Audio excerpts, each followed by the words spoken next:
Tudo bem com vocês? Estou de volta, professor Emerson, para trabalhar o quê?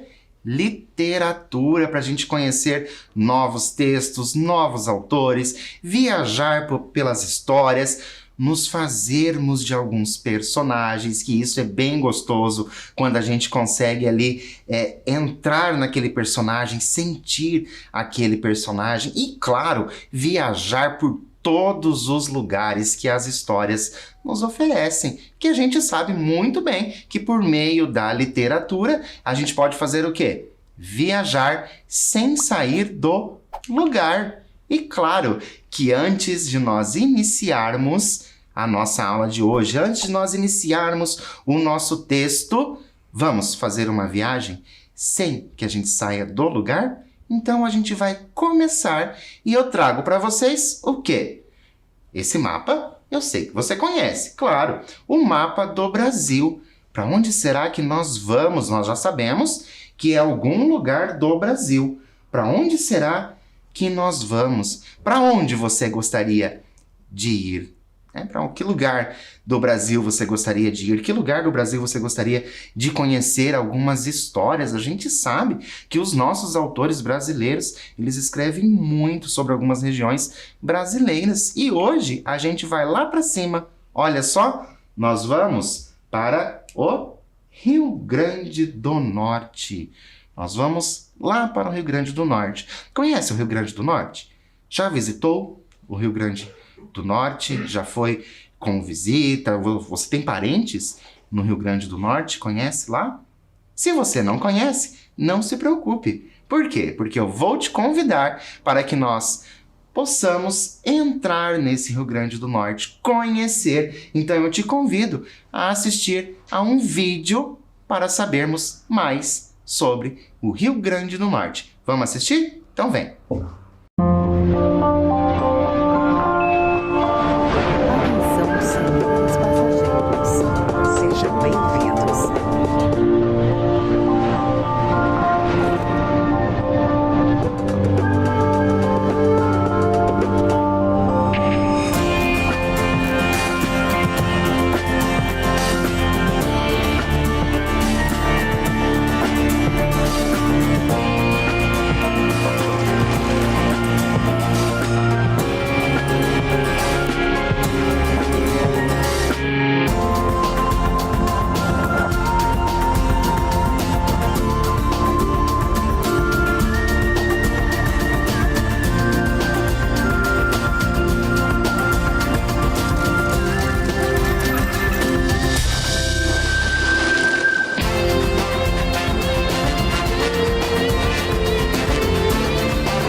Então, gostou de conhecer o Rio Grande do Norte? Ficou com vontade de conhecer o Rio Grande do Norte?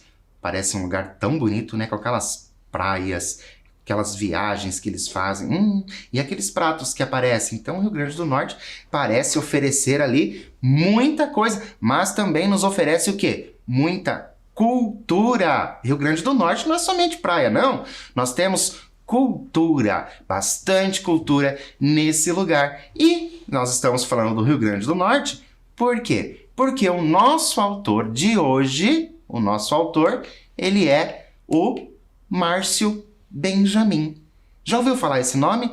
Márcio Benjamin é um autor bem contemporâneo, um autor super jovem, um autor brasileiro super jovem. E ele, olha só, Márcio Benjamin Costa Ribeiro, um natalense, ou seja, nasceu em Natal, do estado do Rio Grande do Norte. Tem 40 anos, trabalha como advogado, formado pela Universidade Federal do Rio Grande do Norte e costuma apresentar-se como um escravo das letras. Olha que bacana! Ele tem a profissão de advogado, ele é formado, né, em direito, mas ele costuma dizer o quê? Que ele é um escravo das letras.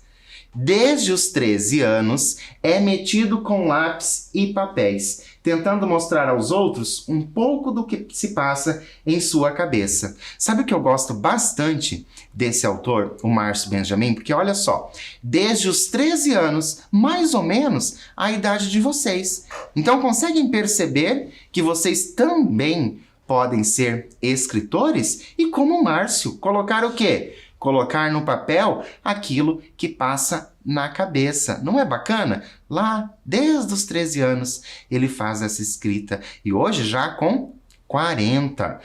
Participante usual de antologias de terror, também já fez muita gente rir com suas ácidas peças de teatro. Então, o nosso autor, o Márcio Benjamin, ele escreve terror. Ele já participou de muitas coletâneas, né, de contos de terror e de mistério, mas também já fez rir ali com peças de teatro. Eu sou suspeito por falar desse nosso autor, o Márcio Benjamin. Por quê? Porque por mais que ele seja lá do Rio Grande do Norte, esteja tão longe da gente aqui fisicamente, o nosso autor de hoje, ele é uma pessoa extremamente acessível. É super fácil você falar com ele, ele sempre te responde, ele manda e-mails, ele responde você nas redes sociais. Então, se vocês gostarem do conto, eu tenho certeza que vocês vão gostar do conto que nós vamos trabalhar hoje. Entre em contato, elogie o autor. Por quê? Porque ele é realmente uma pessoa extremamente acessível e nos cedeu, olha só, nos cedeu o conto de hoje. Trouxe para vocês algumas das obras do Márcio. Ele escreveu Fome. Percebam como nós temos ali já uma ideia do quê? Nós temos uma ideia de terror, né? Parece ali que nós vamos trabalhar um pouco sobre zumbis. Depois ele tem Maldito Sertão e Agouro. Então ele tem essas obras dele que estão disponíveis aí à venda na internet. São obras de contos, então é bem interessante, porque são histórias menores. A gente já viu algumas características dos contos, nós sabemos que são histórias menores, que vão trazer ali poucos detalhes, né? Os personagens, eles têm poucos detalhes. Toda a história vai girar em torno de um único acontecimento. Então isso é bem interessante, né? Fica ali mais fácil para você fazer a leitura. E a gente vai começar a pensar no que nós vamos ler hoje. E é claro que para a gente pensar no que nós vamos ler hoje, a gente tem que pensar o quê? Primeira coisa, nós vamos tentar descobrir o título. Trouxe para vocês duas coisas. Olha só, não tem segredo nenhum. Eu sei que você sabe o que é isso, mas o que você vai fazer? Você vai pegar essa imagem e somar com essa outra imagem. O que será que nós teremos de título? Vou dar um tempinho para você pensar, colocar aí no papel todas as possibilidades e eu volto para a gente continuar.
Professor, eu acho que eu consegui descobrir qual é o título dessa história. Será que você descobriu mesmo? Será que você pesquisou o nome do nosso autor para descobrir o nome da história?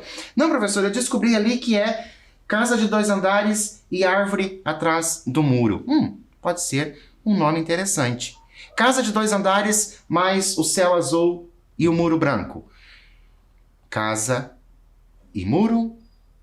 E aí? O que será que você colocou? Quais são as possibilidades? Porque as possibilidades são inúmeras. Às vezes a gente consegue pegar só um detalhezinho do desenho e transformar ali em um título. Então, vamos conferir qual é o título. O título é Uma Casa de Muro Branco. Ficou fácil, né? Com aquelas dicas que foram dadas para vocês ali. Nós tínhamos a casa, tínhamos também o muro branco e o título exatamente daquele jeito. Uma Casa de Muro Branco. E esse conto, Uma Casa de Muro Branco, está nesse livro aqui, ó.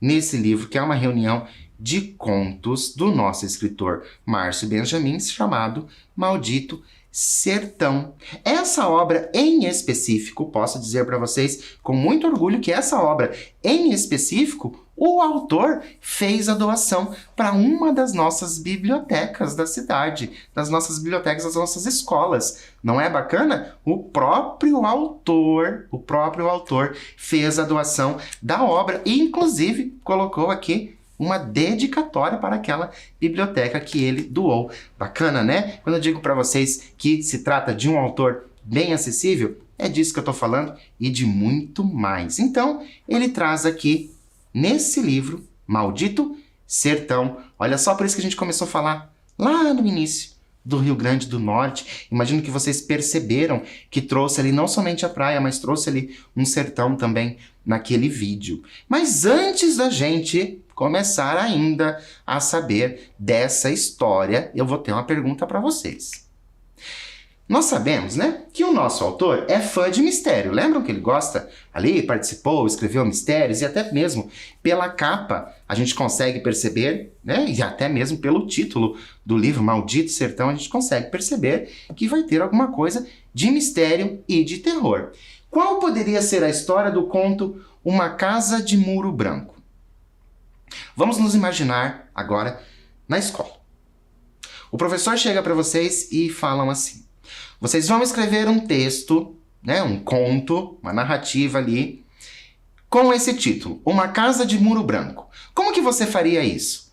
Que história você ia contar sobre essa casa de muro branco? Vou dar um tempo para você pensar a esse respeito, colocar a sua criatividade no papel, o cérebro para funcionar, e eu volto para a gente continuar.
Então, conseguiram construir aí, na mente de vocês, uma narrativa para esse texto com o título Uma Casa de Muro Branco? Será que você chegou próximo do que o nosso autor traz? Colocou bastante mistério na sua ideia? Colocou terror nessa sua ideia? Vamos então começar Uma Casa de Muro Branco de Márcio Benjamin. Um pessoal até então humilde, que tinha recebido de herança de um tio distante uma casa grande, boa, encavada na pontinha da cidade. Talvez, quem sabe, aperreados com a violência ou procurando maiores oportunidades, chegaram de mala e cuia à casa nova, decididos a recomeçar com gosto a vida. Já aconteceu isso com vocês com alguém que vocês conhecem, de se mudar de algum lugar para o outro, com essa ideia de recomeçar a vida, é o que vai acontecer, então, aqui com os nossos personagens. Já percebemos que eles receberam essa casa de herança e com desejo, né, de mudar. E nós temos também, na linguagem desse nosso autor, algo muito característico dele, que é trazer a linguagem ali que eles realmente falam, a linguagem coloquial. Lembrando que, se nós estamos falando de conto, o conto é aquele tipo de texto, aquela ideia de texto, é aquele texto que você vai ler e parece que você está ouvindo alguém te contar. Então, por isso, essa linguagem muito mais tranquila, uma linguagem muito mais suave. Mas vamos continuar a história, professor, porque eu estou interessado, porque se trata de mistério, se trata de terror, e eu sou dessas pessoas que gostam dessas histórias. Então vamos lá. A tiracolo trazia umas pequenas bugigangas, um menino pequeno demais para sentir saudades e muita vontade de trabalhar. Foi suficiente, porque pretendiam abrir uma sorveteria, ainda novidade no interior daqueles tempos, e começar a fazer dinheiro se aproveitando daquela agonia que era o mormaço do sertão. Com muito trabalho à vista e a falta de mão de obra, a mulher, contrariando o pensamento da época, precisaria colocar o pé no batente e ajudar o marido na loja. E o menininho não podia ficar só. E agora a gente já vai pensar. Nós lemos ali uma introdução, vimos os nossos personagens chegarem na cidade, só que eu tenho uma pergunta. Já é possível imaginarmos em que época a história se passa? Será que você conseguiu perceber ali? Por quê? É possível? Já vou dizer para você. É possível, ok? E por que é possível? O que nós lemos no texto até agora que é possível a gente identificar mais ou menos, não precisa ser a data correta, identificar mais ou menos quando se passa a história. Vou dar um tempo para você lembrar o que nós lemos, escrever aí e eu já volto.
E então, conseguiram lembrar daquilo que nós já lemos para tentarmos identificar em que época que acontece essa história? É bem interessante a gente pensar na época em que as histórias acontecem para a gente perceber ali alguma coisa histórica, realmente histórica no texto, porque as coisas vão mudando e hoje possivelmente poderia ser totalmente diferente, como daqui a muito tempo vai ser diferente das coisas que as pessoas escrevem hoje. Mas nós trouxemos no texto para vocês duas indicações, né, de período ali. Então, nós temos que a sorveteria ainda era uma coisa nova naquela região.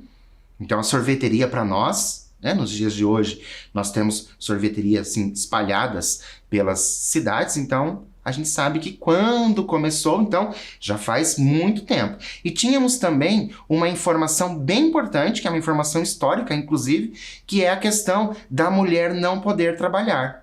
Lembram que a mulher, contrariando o pensamento da época, ela iria trabalhar. Então, a gente está falando aí, próximo ali, talvez, da Segunda Guerra Mundial, nesse período aí, quando as mulheres começaram realmente, efetivamente, né, conseguiram ali trabalhar. Então, é interessante a gente pensar nessas ideias, até mesmo para a gente pensar a respeito de como essa história se desenrola. Então, a gente já tem, nesse momento, uma ideia de tempo. Ah, professor, mas eu não entendi. Eu não sei que tempo está acontecendo. Então, faz o seguinte, pense que faz muito tempo mesmo que essa história aconteceu. Resolveram o problema trazendo mais uma novidade para aquela cidadezinha ainda tão provinciana e contrataram uma menina para tomar conta da criança. Lembram? A criança não podia ficar sozinha. Como que a mulher ia ajudar na sorveteria se a criança não poderia ficar sozinha? Então, contrataram alguém, olha, uma menina. Menina, não diz se é adulto, né? Só diz que é uma menina.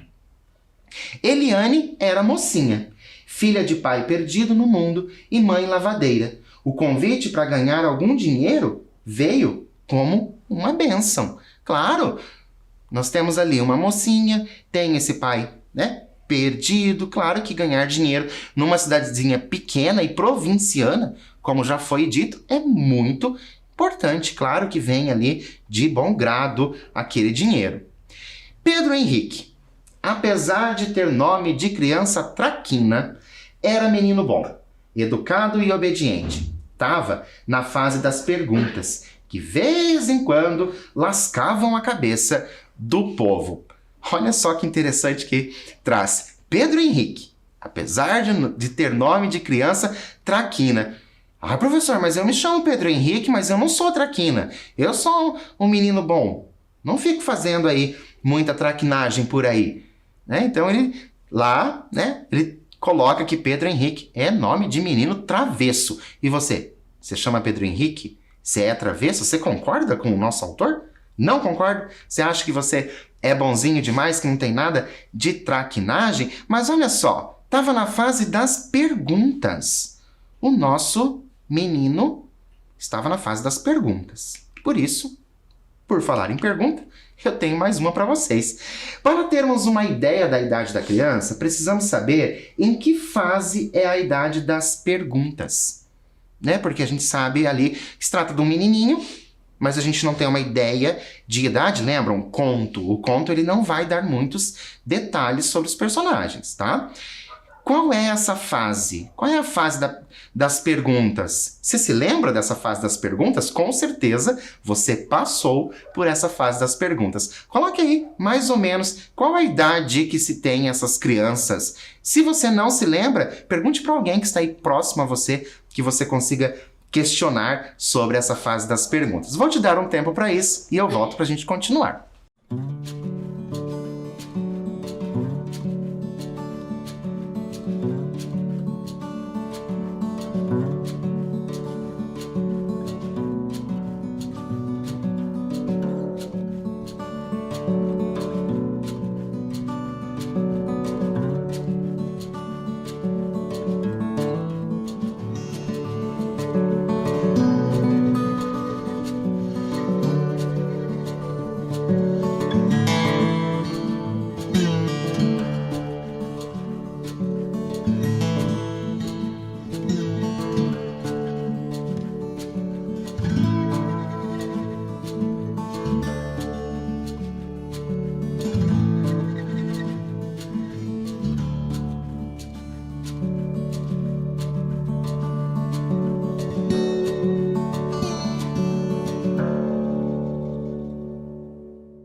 Então, consegui descobrir aí em que fase. Eu não vou dar uma idade correta para vocês dessa fase, mas alguns estudos psicológicos trazem aí que as crianças começam a fazer algumas perguntas aos 3 anos, aí aos 5 anos as perguntas vão mudando, mas continua ainda com as perguntas. Claro que fazer perguntas a gente vai fazer pro resto da vida, mas nessa fase pergunta-se muito a respeito de absolutamente tudo. Olha o que o nosso personagem pergunta. A chuva vem de onde? Por que fica de noite? São perguntas bem infantis. Eliane, analfabeta de pai e mãe, tentava responder às dúvidas do menino da melhor forma possível, mas acabava até achando graça e enrolando-o com suas cantigas de roda e histórias para dormir. Até que começou. E agora a gente vai colocar a nossa criatividade. Até que começou. O que poderia ter começado? Lembram? História de mistério, história de terror. Vou dar um tempo para você criar aí o que poderia ter começado e eu volto para a gente continuar.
Vamos então cada vez mais mergulhar nessa história e descobrir o que poderia ter começado? Olhem só, do nada, a criança tão animada e alegre passou a ficar cada vez mais solitária, falando sozinho pelos cantos.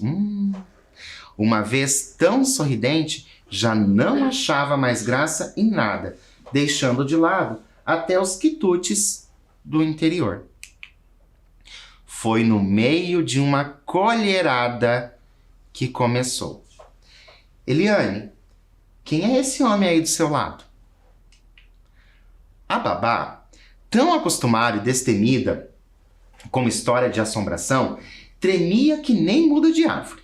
Com a respiração pesada, raspou o prato do mingau e procurou fazer que não via o rosto do menino, respondendo às perguntas de um homem que só ele via. E agora? Quem poderia ser o homem? E por que ele estaria conversando com o garoto? E aí, vamos colocar toda aquela sua história de leitura, tudo aquilo, as suas histórias de mundo, aquilo que você já leu, aquilo que você já viu aí e pensar, quem poderia ser essa pessoa? E por quê? O menino foi o escolhido para conversar. Vou dar um tempo para você fazer isso e eu volto para a gente continuar.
E então, conseguiram colocar aí? Ah, professor, eu lembro de algo que eu li ou algo que eu assisti e eu coloquei algo parecido. Pode ser? Claro que pode ser. Você vai usar, claro, a sua criatividade.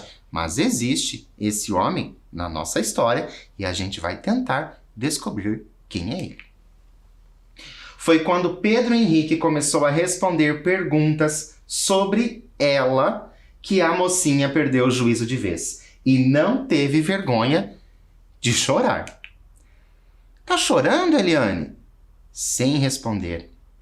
Eliane só teve forças para pegar o menino pelo braço e deixar a casa. Escanchado nela, Pedro Henrique deitou a cabeça em seu ombro e, virado para trás, deu tchau ao Senhor, que não passou da porta. Olha uma informação importante. Por que o homem não vem com a gente, Eliane? Aliviada, Eliane quase corria, só parou, enfim, no patamar da igreja. Sentada no degrau, sem saber muito o que fazer, alisava os cabelos louros de Pedro Henrique. Eliane, o que o velhinho está fazendo em pé ali na praça? Angustiada, tentava decifrar no ar as pessoas que o menino dizia ver. Eliane, por que o homem está apontando para você? Já mandando a sua tranquilidade embora, Eliane precisou entrar na igreja. Precisou varrer para o lado o medo de que lhe achassem louca e cruzou as portas de madeira. O padre, já velho, de primeiro duvidou.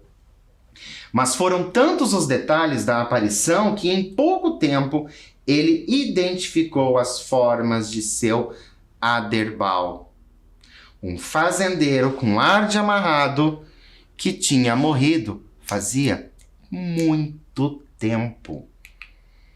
Com a promessa de que não dissesse a ninguém, prometeu que a missa daquela noite ia ser em ação de graças ao velho e sua família. Eliane, agradecida, beijou as mãos do padre e agradeceu. Só pediu que ele não entrasse tanto em detalhes, porque podia assustar o menino. Que menino? Perguntou o padre. E agora? Que menino? Pedro Henrique, um menino pequeno ainda, com cachinhos loiros de anjo e uma mania de perguntar tão típica da sua idade. Pedrinho, neto de seu Aderbal. Olha, a gente já tem a resposta lá do início, que como seu pai e sua mãe tinha morrido em um terrível acidente de avião quando vinham conhecer o avô. Espera aí, professor. Vamos retomar um pouquinho o que já foi lido, porque eu tô ficando perdido. Lá no início, vinha uma família naquela casa de Muro Branco com o Pedrinho. O Pedrinho e a família aconteceram o quê? Um acidente de avião. E o seu Aderbal, a gente já sabe que morreu faz muito tempo. E agora? Faltou um fiapo para Eliane enlouquecer. Saiu desembestada de dentro da igreja e foi direto para casa fazer as malas. Ia embora. Até eu iria embora. Aquela noite, o povo da cidade não entendeu muito bem quando o padre começou a rezar a ação de graças. Todo mundo no interior se conhecia e seu Aderbal não tinha mais parentes vivos que pudessem ter pedido a missa. Talvez o padre andasse doido, quem sabe? Maluco, como Eliane, que foi vista atravessando a cidade de mãos dadas com o vento, conversando com ninguém na porta da casa de seu Aderbal. Eliane, que no outro dia pegou o primeiro ônibus para a capital. Com a cabeça encostada no vidro da janela, a mocinha se despedia da mãe, que enxugava um choro aliviado. Aquele interior tinha acabado faz tempo. O interior já não servia mais para Eliane. Quem sabe, em breve, ela não ia ter um cantinho na casa de sua filha, lá na capital. As lágrimas de Eliane deram lugar a um desespero sem nome quando ela percebeu, com as mãos no ombro de sua mãe, o que tinha restado de seu Aderbal. E sentiu na poltrona vazia ao seu lado uma pressão de pequeninos dedos que seguravam a sua mão. A nossa história terminou. A Eliane saiu da cidade Mas por que você acha que Pedro Henrique e seu Aderbal apareceram para Eliane? De acordo com o que a gente leu, por que você acha que somente para Eliane? Vou dar um tempo para você escrever aí e eu volto para a gente continuar.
Então, por que você acha que o Pedro Henrique e o seu Aderbal apareceram para Eliane?